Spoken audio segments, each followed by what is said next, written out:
Oh my gosh. What moment haven't they taken too seriously? I love WNBA Twitter. Let me say that caveat. I love you guys dearly. Like, you make my life go round. I love answering your questions. They are fun. But for the love of all is holy, can we just let players be who they're going to be? Since we are sports seriously, we are going to play a little game called Too Seriously. And we're going to jump into a couple questions, and it's going to be a lot of fun. Okay, cool. So let's get into it. What are we taking too seriously in the WNBA right now? Ooh, that's a good question. I would say probably this end of the season awards race right now. Like, there's a lot of chatter, and I think sometimes it kind of takes away from us just being able to enjoy the good basketball that's being had. So I would say that I think people are just getting up in arms about the MVP race, any of the other awards, Coach of the Year, any of those things like that. And sometimes it takes away from being able to enjoy good basketball. For sure. All right, who seriously needs to step up their game in order to make the postseason this year? I'm gonna say the Sparks, and I'm only saying the Sparks because Kelsey Plum specifically called them out. I will not use the words that she used, but she said they need to play some defense. So I'm gonna say the Sparks. They need to help themselves out to get into the postseason, and the end of their schedule is not particularly friendly to them. It's a very tough schedule against several top playoff teams. So yeah, I'm gonna say the Sparks. Would you say that the Sparks are a team that seriously need a win right now? Oh, yeah, I think that they would continue that streak, right? They want to continue playing good basketball. That I would say that game against the Wings got too close for comfort. You know, you need a Kelsey Plum bank shot game winner to get that one. So yeah, I think the Sparks have to continue playing good basketball, continue stacking those wins. All right, let's get a little bit more specific and say which player right now seriously needs a win. Well, you got the heavy hitting questions today. Um, Geez.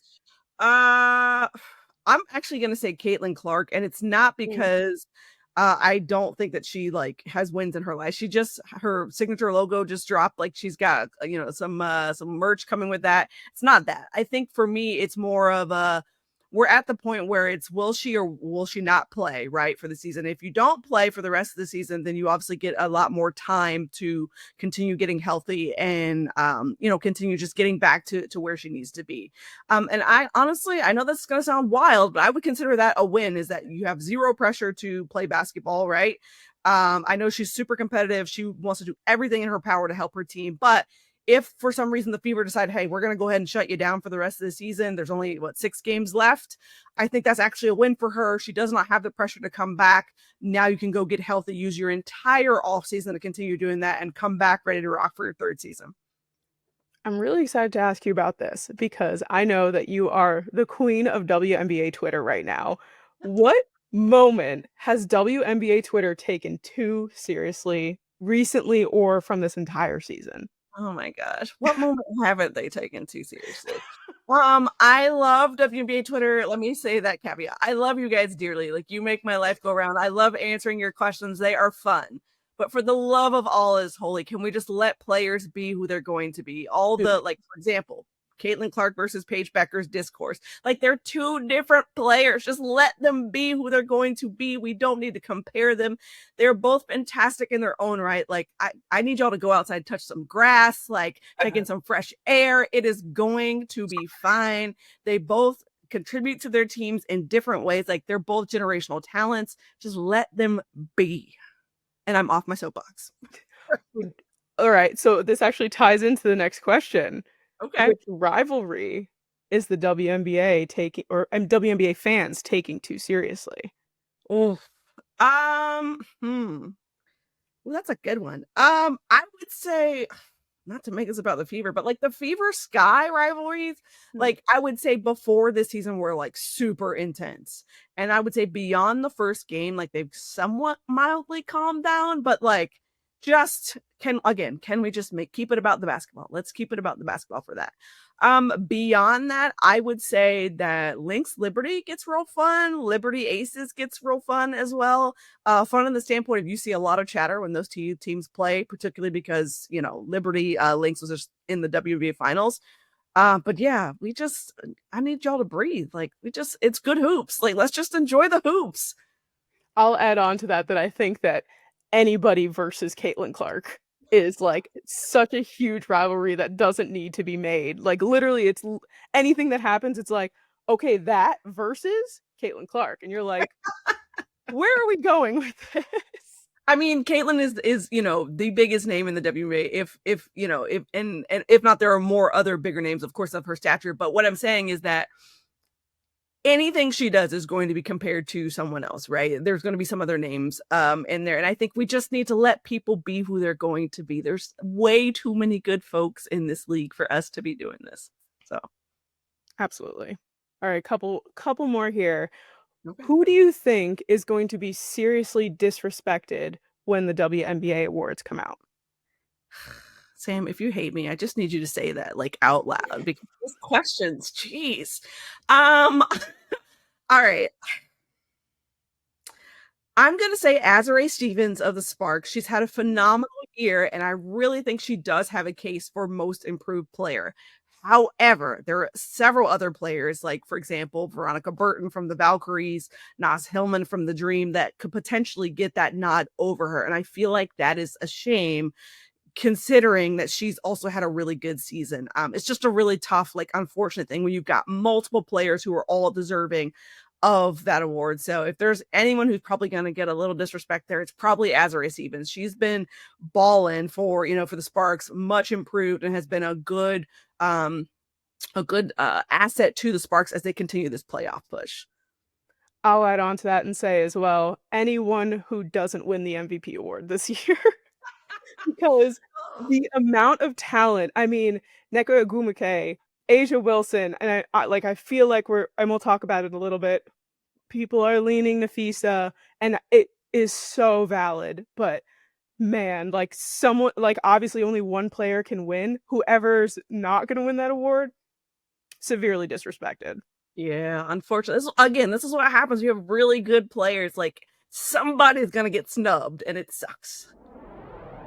We're gonna do a little bit of a this or that with a couple of questions, All right. and I'm very excited for these because I think they're gonna get a little spicy. Okay. So let's see. Who is going to have or has already had a better comeback from their injury? Napheesa Collier or Brianna Stewart? Sam, like, I just want to say like no to these questions. All right, I am gonna say Fee, but for the simple fact, not because I didn't think Stewie looked great, because she actually looked really great in her minutes. But Fee came back with a 30 ball, and that is just like what? Like you just don't miss a beat. Excuse me, Napheesa Collier. What? And so that's where I just have to say, like, she looked fantastic. I'm not quite sure that I had, hey, Napheesa Collier is gonna miss 7 games, and oh, by the way, she's gonna come back, she's gonna drop 30 points and 9 rebounds and 2 steals, by the way. Like, what in what world was that on anyone's mind? It wasn't on mine. So I thought maybe like, okay, cool, nice 15, points or so. That's pretty good. 30? 30? Yeah, it's Napheesa Collier all the way. I wholeheartedly agree. And I mean, when you post the MJ newsletter that says, I'm back, step back, step back. Like she was so ready. She was so ready. You should have known then. You should have known. I know. We really should have anticipated. But next one here. And I'm sorry, Meg, who has a better MVP case between Napheesa Collier and Asia Wilson? I had to bring it up. I'm sorry. I'm sorry. Melt. Like I'm just gonna melt from these questions. I don't necessarily even know that I could say better, honestly. I think it depends on what you value. So if it's Napheesa Collier to you has been, I would say, the more consistent, right? Even with the missed games for her injuries, if she's been the more consistency to you from the beginning, Fee has been pretty consistent in her MVP case. For Asia, she did not start that well. She wasn't shooting particularly well at the beginning, but then found her way, even with missing a couple of games. She really kind of hit her stride right before All-Star, if you were paying attention. And then after that, when the Aces had their win streak, which they're on 11 games on, which is just bananas, Asia's averaging about 26 points during this win streak. So it's just, yeah, exactly.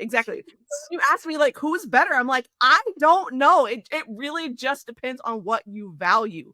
If it's, hey, this person has been consistent throughout the entire time, even with, some injuries, or if it's hey, they started slow, but now they've hit their stride and continue to be consistent. It really is all about what you value, which is why like this whole like section of the season is nothing but stress because there's so much good stuff happening. Oh my goodness. That is a fantastic answer though. I love that. I love that so much. All right. And I know we're not set yet completely in postseason, but which one of these do you think will be more disappointing if they don't make the postseason? The Valkyries or the Fever? Ooh, I might argue the Fever. The Fever You're were a team that had championship expectations, and even though, like, obviously they've dealt with lots of injuries this season that have not exactly helped their case of getting there. I think it would still be disappointing for them not to make the postseason. I think for the Valkyries, while disappointing, I mean the Valkyries have still had just a fantastic season. They have broken the record for number of wins by an expansion team in their first season. Natalie Nakase is in the coach of the year conversations. Like that is a major win for them. So while it would be sad, I don't think missing the postseason would be particularly, I don't think it would be as sad. Let me say that. So yeah, let's go Fever. quick follow-up. Sparks or Mystics? Same question. Hmm. I would probably say the Sparks. Mm. I think the Mystics have been in rebuild mode, and although I still think that they, at some point they probably could have potentially snagged a playoff spot. They're not quite out of the hunt yet, but they've got quite a hill to climb. For the Sparks, I think it would probably be a bit more heartbreaking if you were able to rattle off some games and you get right there and can't, be that eighth spot. Yeah, that's going to be pretty hurtful for them. And I think for Kelsey Plum coming over in the offseason, like it was her desire to be able to lead a team. And so if you're not able to do that, and she's not saying that she's not leading, but if you're not able to help lead your team to the playoffs, I think anybody who is competitive as Kelsey is, competitive as those players are, De'Arca Hamby, Cameron Brink, the whole entire squad, Rakia Jackson, everyone, that is a disappointment. And I would also say the front office has made it very clear over the last several seasons that they expect the playoffs at minimum. So if they don't get that, yeah, it'll be disappointing.